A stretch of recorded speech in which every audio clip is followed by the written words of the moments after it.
cream of the crop. Acknowledge me.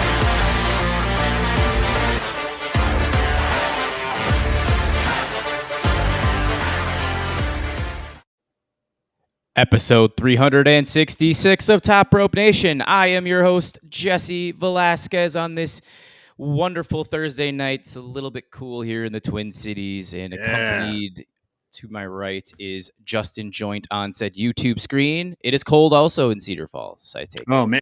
Better than it was it last night or the night before, where we had like negative 13 wind chill? It was brutal. No fun. What's really weird about the weather is I went to pick up my son from immersion yesterday at 3:15. That wind was howling, and the temperature was 15 degrees warmer than it was when I got outside this morning to drop him off at immersion, and it felt warmer this morning than it did yesterday. Yeah, you got to love this Midwest weather where, you have a stretch of those like sub-zero days, and then you get into like the 20s, and it just as well be like 50 or 60. That's what it feels like. It's like, shit, we're back to shorts weather. We're hitting 40s here this weekend, so I'm assuming you're getting the same, if not a little bit warmer, I would imagine, down there. I'm honestly not sure. Okay. It's pretty chilly, though. Which might mean, sweatshirt weather, and then lose the Carhartt jacket, I think, for me. We'll see how that goes over That's the what I have, too, Carhartt. 36 right now. Or maybe it's 11 degrees right now. A high of 36 tomorrow. Yeah. Yep. So you're going to be getting probably into the high 40s, low 50s over the weekend because it's supposed to be pretty warm up here. Welcome, everybody, to our weather podcast. We're not taking Kyle Fletcher's Cedar Falls, Iowa job. Actually, this is an Eric Bischoff appreciation podcast. We'll be talking about his amazing performance on NXT. So amazing that he's going to reduplicate it at MLW tonight. Oh, what a carny joke. Easy E trying to make some money on the side. Yeah, not effing good, folks. Not effing good at all. All right, before we dive into some regular stuff, as in current day product, I got to find the Patreon button because I know it's right there. Bingo. This is patreon.com/Top Rope Nations, the best way to support us. Only $5 a month. We're going to be recording classics next week. We had a little bit of a scheduling snafu. I will hopefully be recording an episode of Unplugged either Sunday or Monday this coming week. Kind of going over what happened on SmackDown. I'm still on the fence about going to NXT Deadline on Saturday. Where's that at? The Armory. Oh, okay. That's the only big appeal for me is it's at the Armory. They have That's right. You dig that venue, don't you? Okay. Mm-hmm. Huh. What are our ticket prices? Kind of look affordable, or they are, but I think they're on the high end of affordable right now. I would say. Yeah. Like, go ahead. What size venue is the Armory? Like, how many people can they get in there? Or is that like a 5,000 seat? Not even. No. Oh, really? Okay. It gets 2. That's what they're seated for, is 2. I think there's about 400 seats left when I last looked. Cheapest ticket to get in the door right now is about $75. Is that St. Paul or Minneapolis? That is Minneapolis. Not too far from US Bank. Okay, here we go. Oh, yeah, that's a sharp-looking place. Why do I not recognize that? Had to have seen that before, I would think. Great for concerts. Huh. That's less than 5,000 people. It looks huge in the picture. Mm-hmm. It does look enormous. They're set up for, I think, 2 when I last looked at WrestleTix about a week ago. So maybe they expanded it, but I guess I don't think they've sold out. SmackDown's here tomorrow also, by the way. It's at the Target Center. Oh, really? No, you're not going to that, though? I definitely won't be going to. I will be watching that on TV for sure. I mean, just because I'm curious how everything's going to go. Mm-hmm. And then try to dig into Collision on Saturday as well, if I don't go to Deadline. So that's going to be one of those last-second things. Don't blame you. Yeah. I'm going to have to try and get into that place sometime. That looks cool. Go see a concert. So if you do see an artist that you dig and you see they're at the Armory, If you have the availability, get away from the children for 24 hours. Go. All right, all right. Hey, boy, this is to do with nothing. But did you ever see Purple Rain, the Prince movie? Is that like mandatory for anybody from Minneapolis It's area? been years since I've seen it, but You yes. have seen it though. Mm-hmm. Do you like it? Yeah. Okay. I saw bits and parts when I was a kid, but I've never actually sat down and watched the whole thing. And fortunately, it's not streaming anywhere right now, so I might have to rent it or something. Okay. Like Sorry, I was Amazon just Prime rental. yeah, I might have to do that. I was just thinking about that because of I think the majority of that movie takes place in First Ave. Yes. So just thinking about famous music places in the Minneapolis area, I guess. That's probably as famous as it gets right there, and it's literally on the corner, Yeah. right, kitty, from Target Center. Good stuff. Good stuff. All right, wrestling fans. We're going to start out with WWE first, and we're going to close with AEW Continental Classics / Dynamite, which we covered on Unplugged last week. I get to gloat about a prediction I made that came true. But before we do that, you and I both caught a little bit of Survivor Series. From what you caught, Justin Joint, what did you think of it? I loved it.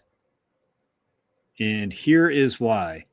I did not watch it the night of. I tried. I knew I wasn't going to be able to start it until late. I jumped in at the men's war game, like somewhere in the middle of it. And I could have sworn you could rewind the PLEs. It would not let me rewind. So I didn't want to just like start in the middle of the men's war game. So I was like, well, I'll just shut it off and I'll wait, for a half an hour after the show and see if that replay comes up. I don't think that replay came up for at least another 2 hours after the show ended. So I just watched Collision instead. And then Survivor Series, I actually didn't get to until 2 days ago. And here was my experience. This is what I watched on Survivor Series. I got to bring up the matches here real quick. I watched Shinsuke Nakamura's entrance just out of curiosity to see what this new presentation is all about.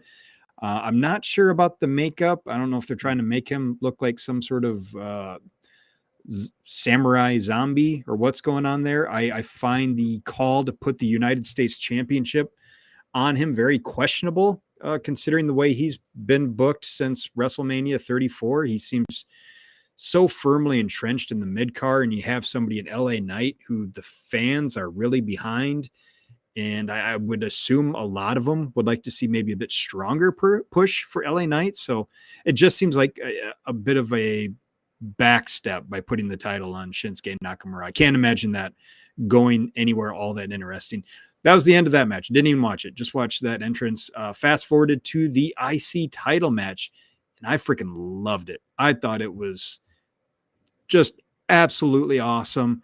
I'm a big Sheamus fan, but holy smokes, do you know who I love? Who might be like my third or fourth favorite WWE wrestler right now? Ludwig. That dude is fantastic. He's got kind of all the stuff you want from a heel in professional wrestling. Yes, you want to see him get the crap beaten out of him. He just has that face. The way he moves and how he gets around the ring inside and out is just phenomenal. Big fan. Loved that match. I'm very curious to see how much of this Sheamus wanting the IC title, story they play into. If it's one of those things where they're going to keep it, away from him for a long time, if not forever, or if he will maybe get it sooner, or if this is going to be one of the big WrestleMania moments. Next up was the Damian and Gunther match. Half-assed watched this one. I was looking at NBA box scores for a lot of it. What I did see, I liked Damian Priest's selling of the shoulder, I believe. Good stuff. And I'm always going to be a sucker for when Gunther just turns it on at the end of the match, when he just gets finally frustrated and just goes balls out and ends guys. zero interest in where this stuff with Finn Balor is going. Kind of it's the same thing with Shinsuke Nakamura. Been around too long. Like I don't see them as, main players anymore. So they're just kind of situational. They're just something to get you by until the actual story you're wanting to tell. And finally, War Games. I watched the men's War Games until the West Side Story face off, and I turned it off. And that was my Survivor Series experience. It was great. You watched well, no, we probably watched equal amounts. Oh, okay. We did. So I caught the triple threat IC title match as well, which I thought was very good. To your Shinsuke Nakamura point, an old podcast that Kyle Ross and I did on my old show, or on my show, we talked about kind of Shinsuke Nakamura's moment where he fell out of favor with WWE management when he accidentally injured John Cena in a match on SmackDown. Yeah, that's right. That's right. There was a lot of buzz going into that, obviously, with NXT and his first match with Sami Zayn, which is an all-timer. Mm-hmm. Yes, I mean, in coming over from New Japan with all that buzz, now he just surfs. He gets paid to surf. So you kind of feel like you see that in the ring too. This is not the New Japan Shinsuke. This is not the NXT Shinsuke by any means. Just kind of feels he's coasting by, collecting those checks, and God bless him for it. It's super odd, like you said, for him to get a win with no buzz. All he did was just throw on some makeup over a guy who, the last year and a half, has gotten a lot of great crowd responses. Mm-hmm. And when WWE usually picks up on that, they run with it, at least, but not here. Not here. That's for sure. So yeah, the triple threat IC title match was outstanding. The Braun Breaker shoulder tackle when he just ran and just came into your screen and just crushed Sheamus, I believe. Whoa. Yeah. Freaky athleticism. So hopefully a character starts to develop with this too. Yeah, I'm still not super sold on him because of that fact. And I think his dad's a shitbag. Not that you should judge a son by their father, but I kind of, to your point, character is a little vanilla other than just being a super physical dude in the ring. This was my favorite Braun Breaker showing I've ever seen too. He was fantastic in this match. He had some decent matches in NXT. I believe he was the second guy to pin Walter back then. And then Gunther Walter went to the main roster right after that. So, yeah, Ludwig Kaiser, you and I are completely in agreement with. He's got, as John Albo once termed, because Billy Gunn told him he had a punchable face, and that's not a bad thing. It's his moneymaker. Wrestling, yep. Ludwig has that exact same thing. And he's also punchable because he's dating Tiffany Stratton. That's the other thing as well. Oh, I didn't know that. Yes. So, yeah, I think that'd be a great move to hold off and have Sheamus pick up the IC title win at WrestleMania. Just one-on-one this time? Yeah. Somehow, some way over the last 4 or 5 years, he's, in a sense, not resurrected his career, but he's put on some pretty solid performances in the ring with not just Gunther, but Drew McIntyre, Cesaro also, with the bar and that. Yeah, I mean, he's been a staple for the last 7 or 8 years. So we'll see if he can continue this and maybe do something with the IC title, continue a run that was kind of left behind with Gunther. Because Sammy didn't do too much. Braun, we'll see. Jey Uso's run was outstanding. So did you watch the rest of the show? Did you watch all of the rest of the show, or? I got through Gunther and Damian Priest all the way through. We're definitely in agreement on Finn Balor, by the way. That's going to be, I was going to talk about Saturday night's main event at the end of our Raw discussion. Just kind of the 4 matches they have. And they also are using Obsession, I believe, as their opening theme. Don't hate that. They've been doing it with the teases. So, yeah, I think Gunther's character has been made a little bit weak recently in backstage stuff on Raw. So, just kind of weird they might be turning him face. I hope they don't do that. Yeah, I would agree with that. That's a little odd. I think that would, I could see it down the road, but I think he needs some years of just kind of being an ass kicker, kind of like Brock Lesnar. Yeah, and like you said, though, when he turns it on, it's just so fun to watch. And yeah, Damian Priest again. I mean, Unfortunately, he's been taking a backseat here for a while. And yeah, that was his chance. I was hoping maybe somewhere between WrestleMania and SummerSlam next year, he'd get another shot and see if they could heat him up. But just throwing him here in a one-off title match was a little bit odd to me, I guess. Winning's it in a four-way. And then the men's War Games I did watch. That was start to finish. Fun with the interactions in the cage with Roman and Punk and Zayn. I know the West Side Story with the trope and everything. Yeah, Turned it not. off. Couldn't do it. It's Mm-hmm. like they just completely fucking lost me with that bullshit. And to no one's surprise, the OG bloodline with Punk ends up winning. They're going to be teasing some stuff down the road here, which I think will be cool. It could be at least, and it just kind of shows at the height of popularity where Roman Reigns is these days too, and how turning him heel 3-4 years ago was the best decision they ever made. Because ever since that's happened, business from when pandemic crowds were, or when the crowds came back in 2021, business has increased. Here we are. Yep. They've just taken off like a rocket ship. That and when Cody Rhodes signed with the company back in April of 2022 as well. So yeah, overall, like I said, like from what I saw, Survivor Series was good, but we also skipped the women's War Games. I have no time for that bullshit. Not I because saw it's women, but because it was just kind of slapped together last minute, and I just knew it was going to be a weapons fest. I got a little worried in the men's one there for a while. I thought that was going to be the case because, Bronson went looking for weapons, but luckily, God love him, Jimmy Uso just ran right in there. He knows how to do that. That's one of the best things about the War Games. Guys just rushing in there. So yeah, they just got to figure out something different with their double ring steel cage matches. yeah, you had WWE tribalists on X.com saying that this match should have been an elimination style match, and this was not appropriate for a War Games. Talk about the women. Oh yeah. I don't. Why not? Why not? There should always be at least one traditional Survivor Series match on Survivor Series. This would have been great for it. Yep.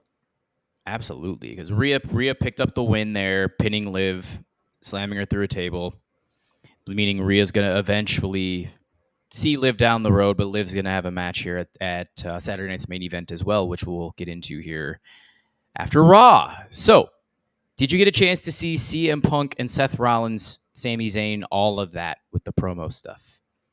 I did. I watched a pretty good amount of Raw.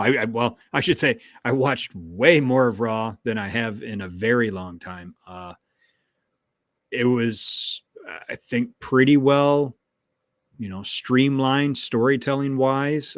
It just makes a huge difference when it's only 2 hours. Enjoyed myself for the most part. I hate to say it as a known AEW apologist and hater of the E, but it was pretty good. I'm curious as to where certain things are going with these intertwining of stories with, Punk and Reigns and Rollins and Sammy, possibly Cody. Basically, it's what's Punk thinking for WrestleMania, my big thing as far as Raw goes was the New Day, because I think like you, I have been, or at least was, a huge New Day fan. One of my favorite wrestling shirts I ever had was that light blue one with them riding the unicorns. I absolutely loved that shirt. That was an early one. So I was actually going to plan on tuning into Raw just because of that, just because of the 10-year anniversary. And, hearing that the rest of it was good, I ended up watching quite a bit of it, but I was watching just for the New Day. Tell me your thoughts on Raw and, specifically that New Day segment. I think I only missed about 20 minutes of it. Of Raw? Nice. Yeah, I watched most of it. So, Punk's looking at WrestleMania, or he wants a world title match. I think there's going to be a bridge to block him. It's probably going to be Seth Rollins. It's kind of the way that I feel. Rollins feels threatened ever since Punk came back into the company, and Punk just said, "Well, you don't have what I want anymore, so you are irrelevant to me. Just step aside." So we thought, I think originally that was going to be a WrestleMania match last year, and then obviously Seth got injured, and that kind of changed, or a Punk got injured, and that changed a lot of stuff. Are they going to go to that match sooner rather than later, or do they hold off? And is that a WrestleMania match still? Because the whole still annoyingly the big thing is Punk wants his main event, and I don't see that being a main event, Punk and Rollins, that is, unless one of them grabs a world title before then.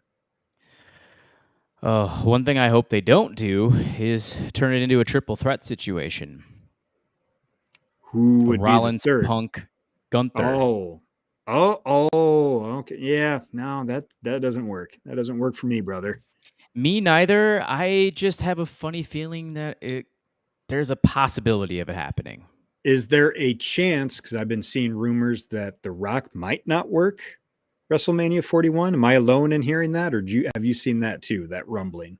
There were supposed to be some updates this evening from Sean Ross Sapp, I believe, on that story. Yes, I do believe, especially since Moana crushed in the theaters their opening weekend, I think Dwayne's doing much better now. God, I've heard it sucks. And that's coming from someone who loved the first movie. Mm-hmm. I guess, if there's no Rock, which I mean would really suck, being that they have two mega matches with Rock versus Cody or Rock versus Roman just sitting there. And the fact that I just think we're all getting worked. I just can't imagine a scenario where he did not have his schedule cleared to participate in this next WrestleMania, considering that everything he did at 40 is unresolved, that there's still so much to do there. Like I said, they have two matches they still kind of have to get to, considering what took place going into WrestleMania 40. So if there's no Rock, I'm wondering if you want that big main event, if you talking about triple threats, do you do Punk, Rollins, and Reigns? Because I know, I think your buddy and former pod guest Phil Lindsay, I think that's the match he would want to see, is Rollins and Reigns, that is. So I don't know if you throw Punk in there just to add extra spice, or what do you think?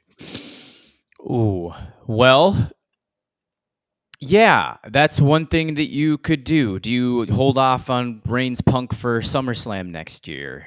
Is one thing as well. And Rollins he was not pinned by Reigns during this whole 3-year, not fiasco, but the 3-year reign of Roman, where he just ran through the entire roster. Seth beat him by DQ at the 2022 Royal Rumble. There's obviously a ton of history there. Seth's had his number for a while. He beat him in 2016 at Money in the Bank when Moxley cashed in on him. Right, yeah. So every member of the Shield held the title on that given night. There's a lot of opportunities, I think, for WrestleMania where, and I'm thinking aloud here too, kind of fast forwarding to what I'm hoping for in Saturday night's main event. I would not mind seeing, and I don't think they'll pull the trigger on this, but Kevin Owens walking into WrestleMania with the World Heavyweight Championship, the undisputed Universal Championship, and taking on his best friend / all-time greatest foe, Sami Zayn. Wow, give Sammy his moment finally? Mm-hmm. Okay. I mean, the other direction you can go with that is, there's a lot of history between Owens and Punk too. Obviously, I think Owens feels pretty disrespected from things that have happened in their past. That could be a direction too. Like I said it just the other week, my preference is to see Owens go to AEW, but if not, I would definitely put the title on him. It's long overdue. I really hope that they pull the trigger on Saturday night's main event. I will be invested in that match for sure. And I mean, especially, not to get ahead of ourselves here, but they've already announced another Saturday night's main event for, was it at the end of January, I think, in San Antonio? Wow. I I'm pretty sure this one is in San Antonio. This No, one's yeah. Uniondale, New York. Yeah, San Antonio, January 25th, Saturday night's main event. The week before the Royal Rumble. So if they want to make sure that this new version of Saturday night's main event, remains a thing, I think you got to do something big on this one. And with the card announced, you don't get any bigger than KO taking the title off of Codelander. Cody will be just fine. He'll have a large match waiting for him at WrestleMania. We talked about Randy Orton in a non-title setting, or at least I did. Yeah, You that'd could be a go great that match route. that'd be a great match for me to fast forward through. Exactly. It's a match I would not want to see for a World Heavyweight Championship at WrestleMania, but I would not mind No. it being on the card though. So throw Owens and Zayn in there. This is my fantasy booking. This is how we're getting there. And then that leaves Reigns. Yeah, Reigns Rollins or Reigns Punk. Just Steve, because. Go ahead. yeah. I was just gonna it just kind of feels like the money match is Reigns and Punk, especially with the fallout and the favor that Punk keeps referring to. Um, that's the big money ticket if there's no Rock and Roman. Is I think the biggest you can do is Punk and Roman. Yes. Absolutely. If you were a betting man and you were to pick right now the 2024 Royal Rumble, 2025 Royal Rumble winner, who would it be? Oh man. Well, I believe the betting favorite right now, from what I saw the other day, is The Rock, is the betting favorite to win the Royal Rumble. I think that would stink. Mm-hmm. Boy, who? Rollins has won it. Punk has never won it, so I could see that. Sammy would be a nice moment, but I think the kind of the top of the card is packed right now.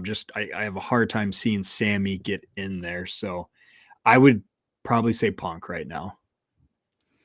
And I lean Roman. Yeah. For the second, this would be the second time he's won it, or third? Probably second, because he won it in 2015. That would take some shenanigans. That would take a lot of moving pieces around before WrestleMania, because I have beyond zero interest of seeing another Cody and Roman WrestleMania match. We've seen Roman and KO, a billion times by this point, so that one doesn't work. So you would have to get the title on somebody else. Gunther Roman would be awesome, but that's just not a WrestleMania match right now. There's just too much other intriguing stories going on. So it's a good problem that they have. They have a lot of options right now, a lot of moving pieces, and I hate to say it, but I am intrigued. I'm very intrigued after the way that they played it out, and this is me also leaning pro AEW. As story heavy as it was on WWE Raw, and I enjoyed it. Don't get me wrong. I still wish there was about 10 to 15 minutes more wrestling on that show. Yeah, I didn't think the wrestling was all that good on the show that I saw. Like even the Sammy and Seth match was more about them like yelling at each other. So I was like, oh, I know they can do a lot more than that. That obviously wasn't the point of that show, so whatever. But it's like what Kyle always said: is they're giving their audience what they want. That is a promotion of moments. They just tell their stories differently. So, hey, we've been kind of beating around the bush here, man. New day. Talk to me, brother. Let's start. Yeah, we'll go there, and then I'll have one more question for you, Okay. because I wanted Ryan to answer this question too, but we'll wait on it. Oh, it tugged at all my heartstrings. Yeah. Did you read Because, the Players Tribune piece that Big E oh yeah, put out? I think it was that day or the day before. it was the day of. That was incredible. I had no idea about some of that stuff. I almost cried at that part at the end about, what he would say to that young boy who stared in the mirror as a kid, who just didn't like himself. And he's just like, I'd just give him a hug, that thing he didn't have. I was already a huge Big E fan for a long time, and just made me an even a bigger fan of what has been, I think, pretty known that he's a good human being.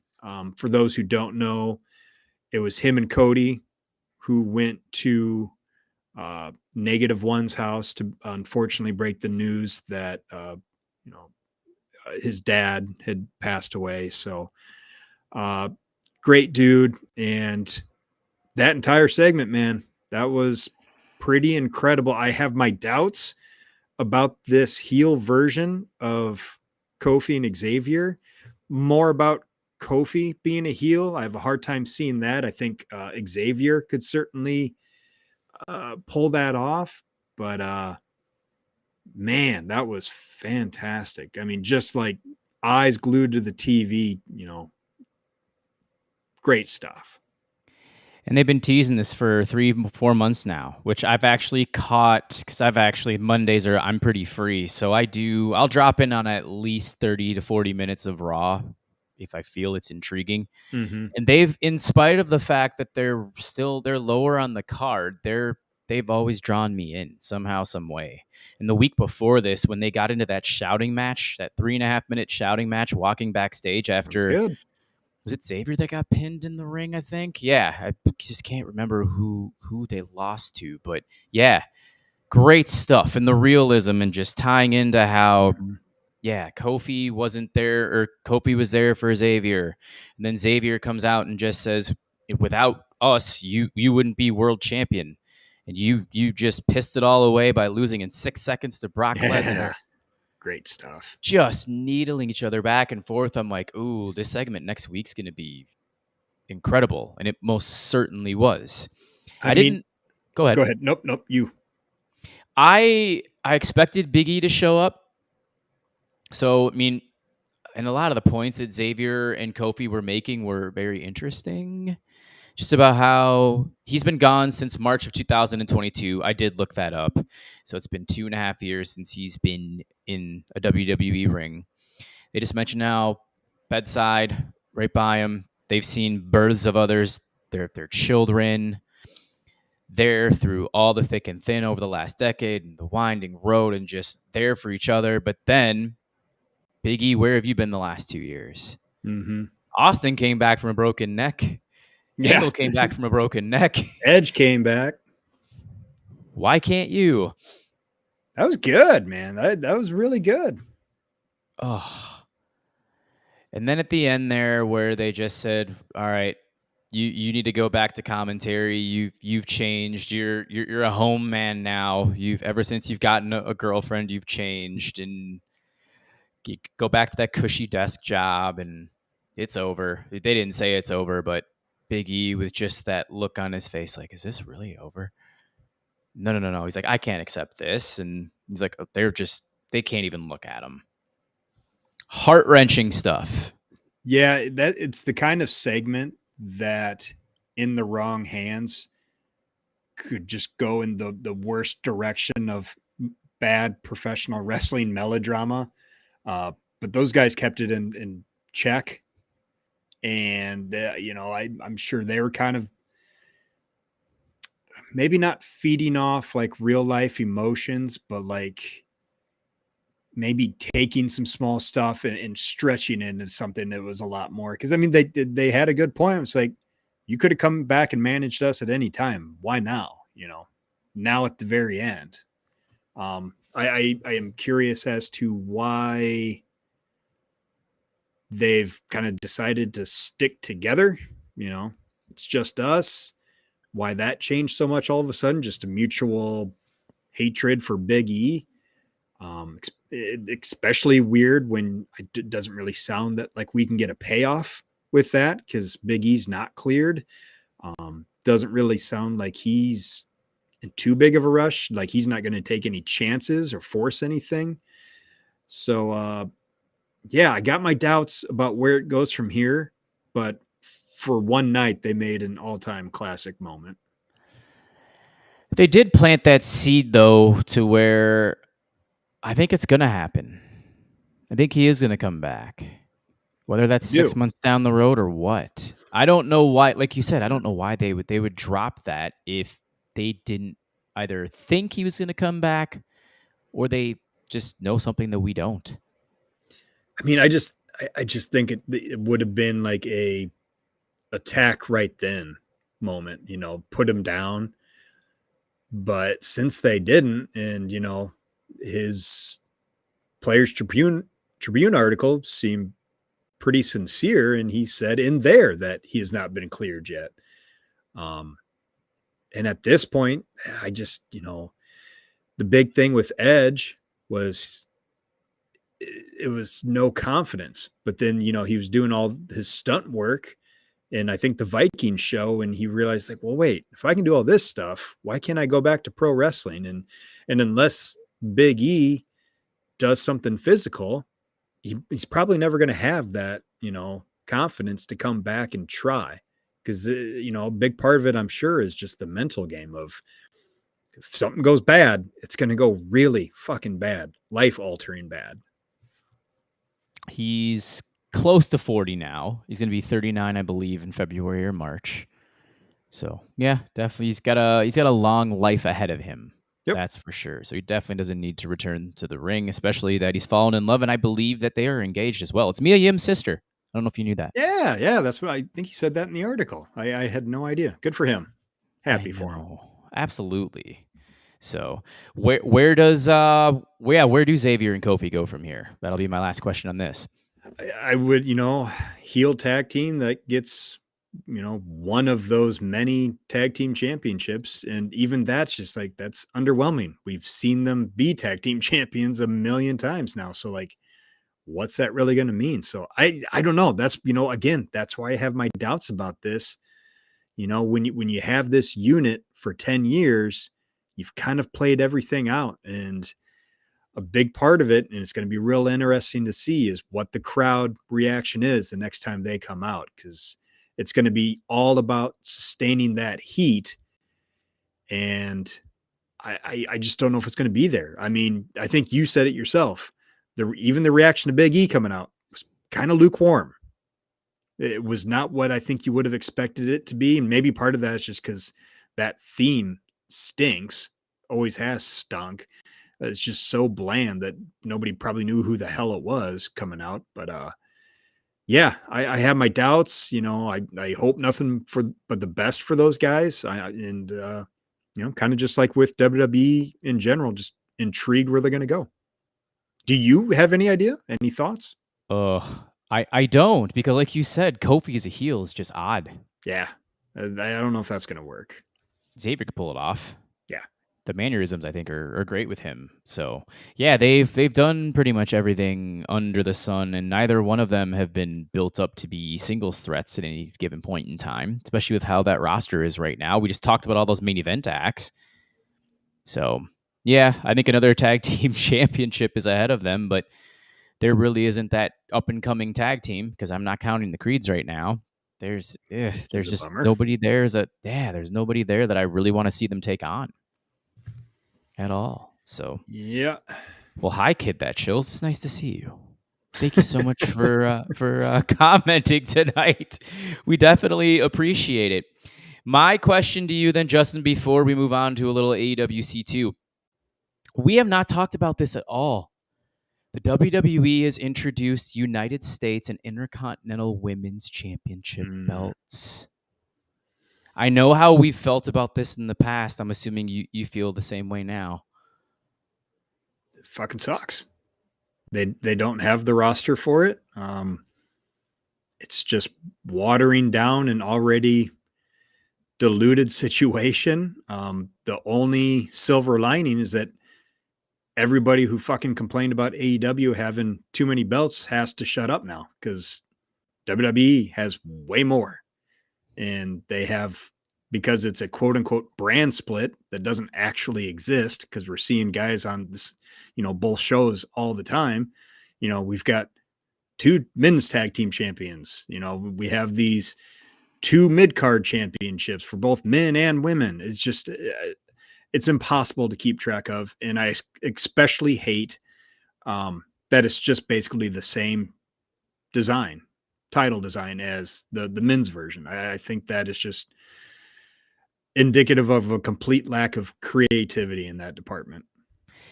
Not only that, you have a really hard time getting the women's tag team championships on the show already. Yeah. That's because there's no fucking tag teams for any of them to compete with. Yeah. So when are you going to have time to get the women's intercontinental championship and women's United States championships on television with again, a women's war games that included Candice LeRae because he didn't have enough heels as well, when she's been unfortunately irrelevant as a main card act for, what are we looking at, 5 to 6 years. They shoehorned it because they didn't have enough firepower back there. Yep. Becky's not there. Charlotte's not there right now. Sasha's gone. Yeah. The moment somebody big gets injured, nobody has stepped up into that spot. Not even Liv. I wish I had looked up how big the main roster women's division is, because now you're going to, once this is done, you're going to have 6 women holding titles just on the main roster, not including NXT. I mean, yeesh. I mean, I can about guarantee it's not like 4 times bigger than that, the women's roster size. So yeah, it's just I don't like it at all. They're leaning into Dakota Kai as the favorite to win the women's intercontinental championship portion, and then the United States women's championship final is going to be on Saturday night's main event as well. I will probably be skipping it. So we'll have 2 men's matches on that show next Saturday night, Peacock, Uniondale, New York. So yeah, we definitely agree. The mid-card titles were not needed, even though there was a lot of joy that I saw around, and I was like, you're not going to be able to find room for them. And that's the thing, is like I think they just want to claim it as like progress for the women in professional wrestling, but the real progress, to your point about when are these belts going to get on any show, is they just need to be on shows. That would be progress. They need to be on more interesting in more interesting stories. It's just these new titles just feel like such a band-aid on a bullet wound. It really does. And for the semifinals will be next week. Bayley, Chelsea Green, Mia Yim will be taking on the winner of the triple threat between Naomi, Tiffany Stratton, and Elektra Lopez. So I'm assuming it's going to be, I think it would probably be Naomi, because Tiffany's got that briefcase. So, I mean, of those women, it's like Bayley's already held the world title. I like Chelsea Green as a character, but I don't know. Getting her on TV as a mid-card champion doesn't matter. Yeah, I zero interest. Yeah, unfortunately, I agree. AEW. Oh boy. We'll go through this. Here we go. The C2 thus far, I have not seen the collision matches. I've gotten through all of the Dynamite ones. Give me your thoughts on that so far, and then we'll speed through Dynamite. I mean, if you have not watched Kyle Fletcher and Beast Mortos, that's the one you absolutely need to go back and watch, because I thought that was a fantastic match. Oh, 2 of my favorites right now. Yours too. Yeah. Oh yeah. Yeah. I gotta say, man, this Dynamite, a little divisive from what I've gathered on at least on our Facebook page. I think I'm still just on this this role of being in this great mental space when it comes to AEW, and specifically, I think it's because of this C2. There are things that you can nitpick pretty easily that people have done. It's like, how are these guys getting into the C2 is a big one. The fact that they just had to put Commander in here, even though I'm sure he's probably sitting around a sub 500 record. But my thing is just like, even if you'd had like the Beast Mortis or the Commander or Juice or Mark Briscoe, even if you'd given them like a month of wins on TV, like it'd still only be the 4 or 5 wins coming in. We still know what their purpose is in this tournament. It's to lose matches to the other guys. And so that just doesn't bother me. I'm just not going to get too upset about that, because I'm just so enjoying the effort that these guys are putting into these matches, because they really do feel different to me. And maybe that's just me because I love this tournament so much. But yeah, I don't know, man. I think there's some pretty interesting ways they can go as far as a winner, especially with the decision of, whoever wins both blocks is going to face the runners up in the other block and that's both matches, both semifinals and finals are taking place at World's End. So Yes. there's this world where we could get Osprey and Fletcher 2, and then we could get like Okada versus Claudio or Okada versus Darby. And even some of the other names, man, I'm loving this Brody King push too. I like, God damn, give that dude a TNT title run this year, please. Daniel Garcia is another one I could see maybe slipping in there if they want to do a bit more of an upset by either Fletcher or Okada not making it to those finals. But yeah, man, I'm totally digging it. That's where I called my shot. Okada and Garcia with the draw. Very nice. Yeah, good match. I didn't think it was quite as good as. Oh shoot! Now I forget the other one. That's the only problem is that now they're kind of all starting to blend together a little bit. Like, so I don't know what show was what show, especially when they recorded Dynamite and Collision together, at least on that one. Not just this, there's going to be 3 Continental Classic matches on Rampage. I saw people complaining about that too. It's like you're either going to complain about them treating these shows as special, or you're going to complain about, it's like, well, we're not supposed to care about Rampage. Why are they putting the matches on there? They're making me watch this show. What the fuck? It's like, come on, guys. Fuck. Who cares? Watch it, record it. That's what DVRs are for. Recording, it's the big one, yes. Friday night at 9, especially if you're doing something, or if it's 10 o'clock Eastern, if you're out and about. I mean, if you're young, obviously, yeah. If it's past your bedtime, record it. That's what I'm probably gonna do. I'll watch it. I got all day Saturday to take care of it. So, yeah. And Rampage goes away in 2 weeks. You know what? My one complaint about the C2 right now is they've done away, at least thus far, of one of the best parts about last year's C2, and that's those post-match backstage interviews. Mm-hmm. I mean, bring those back, please. But that'd be my only complaint. Like, I just don't have a problem with anything else. At least not like anything I'm going to get too worked up about. I felt the 2 matches here on Wednesday, the C2 matches that were sandwiched at the top of the bottom, were good. Mm-hmm. Fletcher and Benjamin was interesting. I did see. Go ahead. Fletcher looks big. Like, he's been fucking adding muscle quite a bit in this last year or so. But like, with the way that Benjamin has just dwarfed everybody he's been in the ring with in AEW, and like Fletcher, lines up pretty nicely with him. He's just a huge dude. I dug that match too. Totally okay with the finish. Fletcher works really well as that obnoxious, cocky heel, in my opinion. So him getting that win was A-okay in my book. Yeah, we definitely agree. And Shelton Benjamin played the face for a match. I think those guys are just tweeners anyway, to be honest with you. The whole Hurt Syndicate, the crowd likes them. Yeah, totally agree. Totally agree. And I liked how they tried to salvage Benjamin losing that match with that backstage segment where they just started beating up random people. Yeah. No, I'm with you on that. Yeah, it's really cool to see again Shelton Benjamin getting a run this late in his career. He'll be 50 here, I think, next year. I would agree. They are supposed to both be heels, and Rick Skelton brought this up in the Facebook group. Is that kicking off the show with that kind of dynamic was a little odd.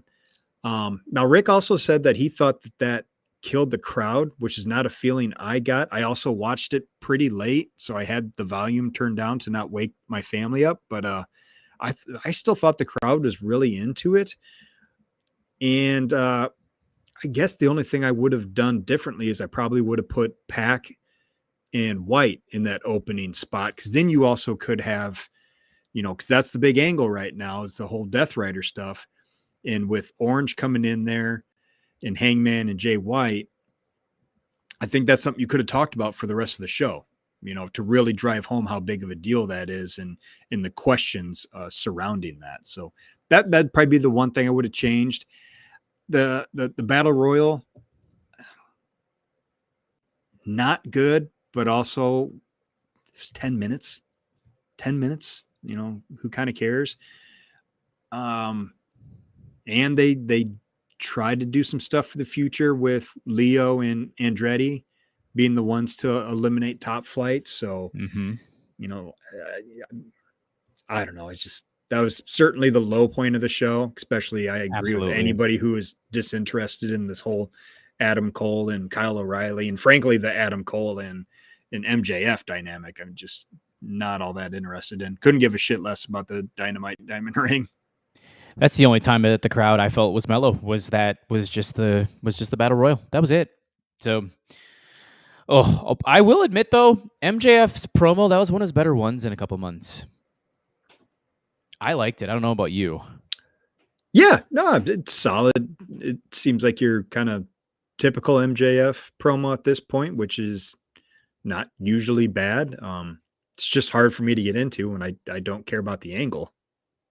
That's fair. What I did like that he was just trying to tie things together with the whole butterfly effect. He's like, I broke Roddy Strong's arm, and now you're wrestling Kyle O'Reilly, who's gonna be pissed at you. How are you gonna win? And ever since you cost me the World Heavyweight Championship, Jon Moxley now rules AEW with an iron fist. Now you're the villain. Yeah, Thought that was kind of interesting. Yeah, don't hate it. But here's the thing, and I think this is my biggest reason for why I loved Dynamite last night, is that I think an hour and 50 minutes of that show could have been absolute dog shit, worst television AEW's ever produced. And I still would have given it an A+ just because of the Swerve and Max Caster match. That was fucking brilliant. That is exactly kind of stuff we need more of in AEW, is these like higher end squash matches where they made the only purpose of that segment was to make Swerve look like $1 million. It wasn't against some local guy. It was against somebody that we have some history with, someone we dislike. That was just, I thought that was pitch perfect. Freaking, you talked about, not necessarily being worried, but thinking that the Swerve's loss at Full Gear should probably be his last one in a while. And holy shit, did they recover from that loss pretty goddamn quickly. Loved it. Swerve is like, okay, I'm sorry. I'm kind of talking over you. I got one more thing. Keep it up. Okay. This is my other big take coming out of Dynamite. We've said for a while now, it seems like the story they're telling when it comes to the Death Riders and Moxley in that world championship is for Darby to overcome that. But man, dude, Swerve and Hangman are the guys. They are the guys of this promotion. We still got to see how Omega is going to look.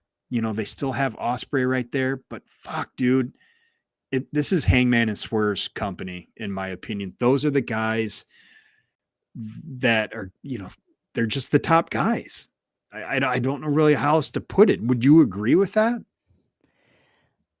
Yes, I would. Oh, this is just me and my stupid kayfabe brain that I've had forever and ever and ever and ever. I understand that Hangman Page has beef with Jon Moxley. Came out with the promo last week on Christian, just saying you're the one who dropped the ball because I gave you that contract to get ready to cash in, and says I want the first shot. I should be walking out AEW Men's World Champion right now. The problem is, as Jay White alluded to 2 minutes later, who beat you at Full Gear? Who beat you at Wrestle Dream? Hangman's just taken a lot of losses this year.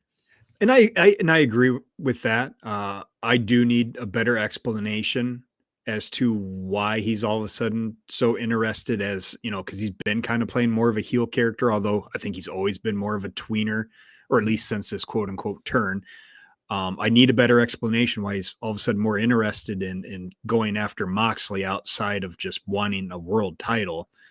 Um, I agree with that. I don't really like this. What we're looking at, probably a fatal 4-way for World's End. I would much prefer just a John Moxley versus Jay White. Although the flip side of that is, Jay White's not winning, and then what do you do with him after that? Since he already lost to MJF at Full Gear last year, so I kind of understand why they're going to go with 4 guys instead of just one of them having to eat the pin.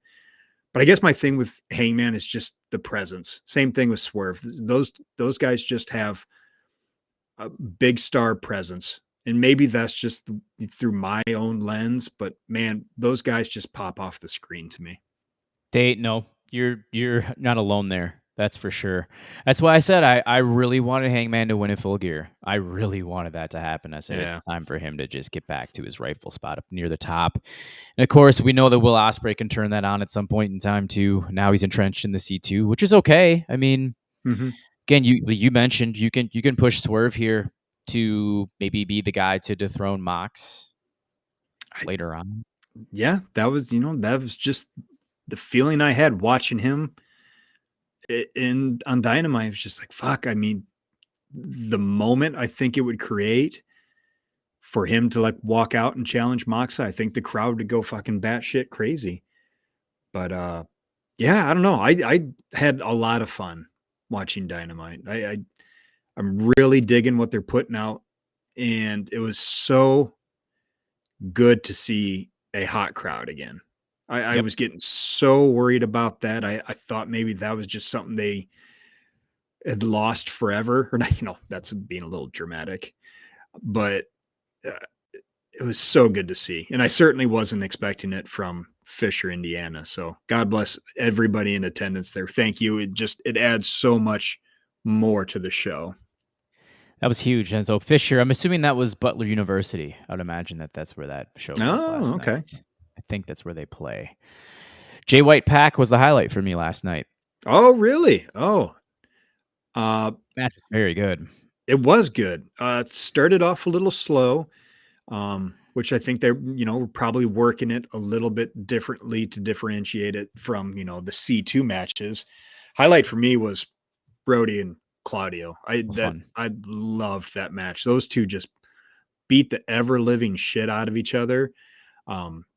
Claudio having to cheat in order to beat Brody, I thought was fantastic because it still makes Brody look strong. And I don't hate the idea of even just like a 1 month House of Black versus Death Riders feud. I'm with it.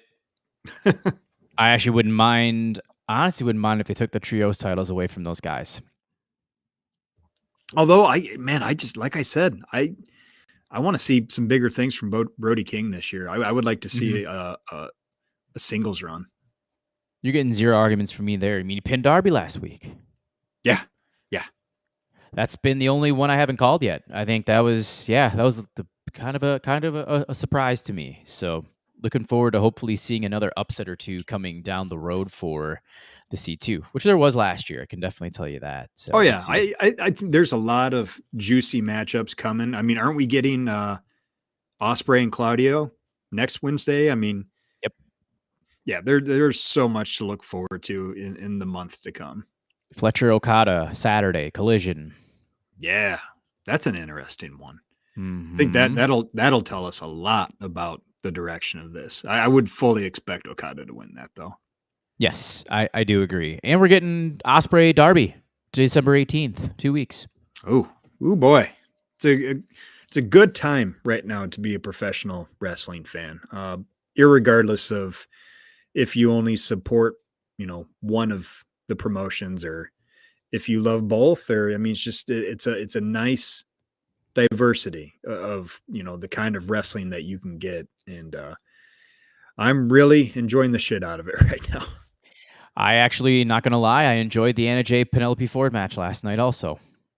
Thought it was very good. Yeah, Anna's getting over. She's got a bright future ahead of her. She'll be taking on Mercedes in 2 weeks, and that same card with Ospreay and Darby in DC. So, yeah, Camille just split off with Mercedes, so she's probably written off of TV for a bit. I think Mercedes in doses on the mic, and I'm talking very small doses, has been an improvement, I'd say, over the last 2 to 3 weeks. Yeah, I would agree with that. Hopefully she's just, using the momentum of that Full Gear match to, finally get going. Less is definitely more with her on the Agree. microphone. Yep, like you said, use that in-ring presence, especially as she did with Statlander. Last thing on the women's division, we'll probably wrap everything up here.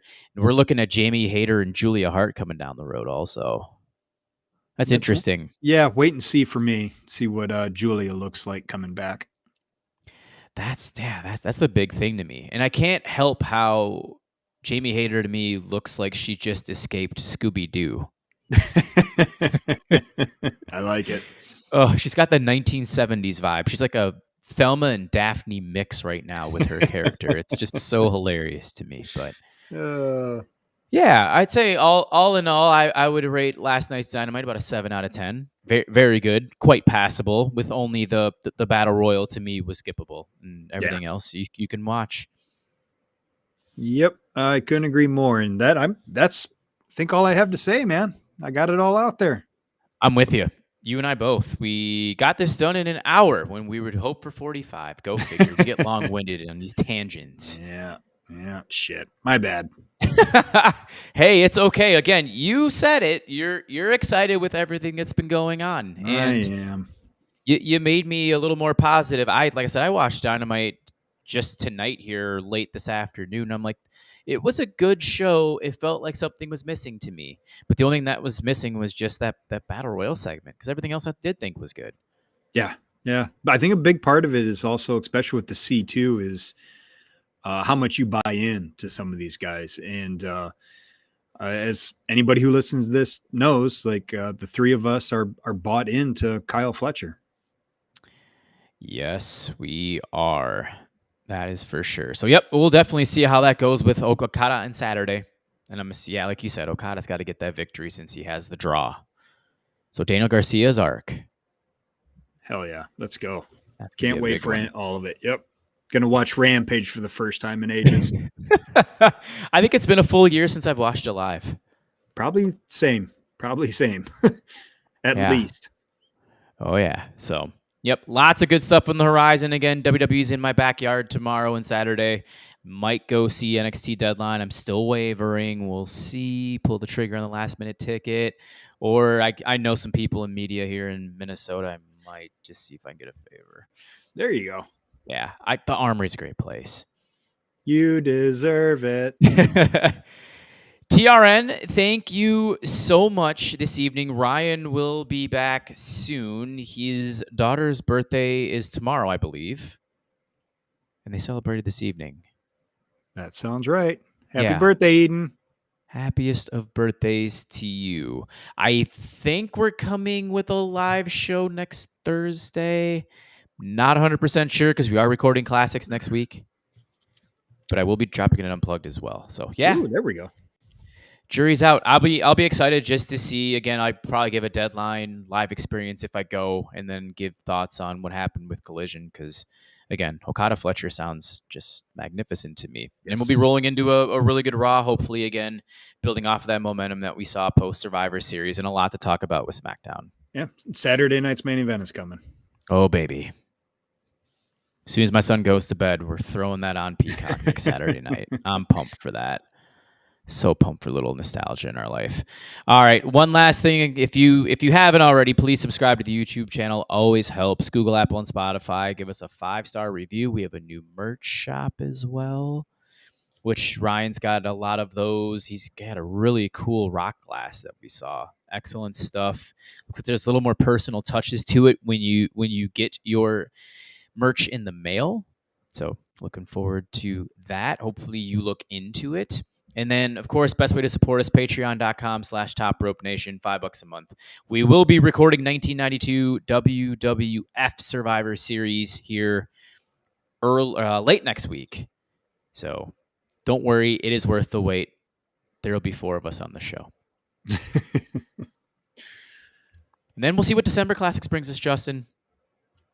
Yeah, I haven't even. Yeah, I got to start looking into that. See if I can make any suggestions to our Patreons.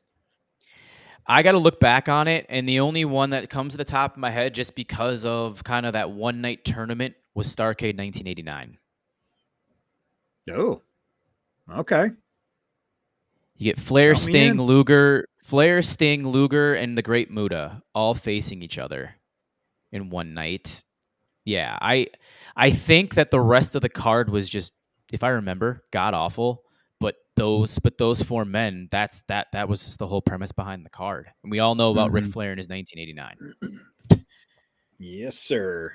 So there we are. All right, I gotta hit this wonderful button. And for Justin Joint, my name is Jesse Velasquez. That has been episode 366 of Top Rope Nation.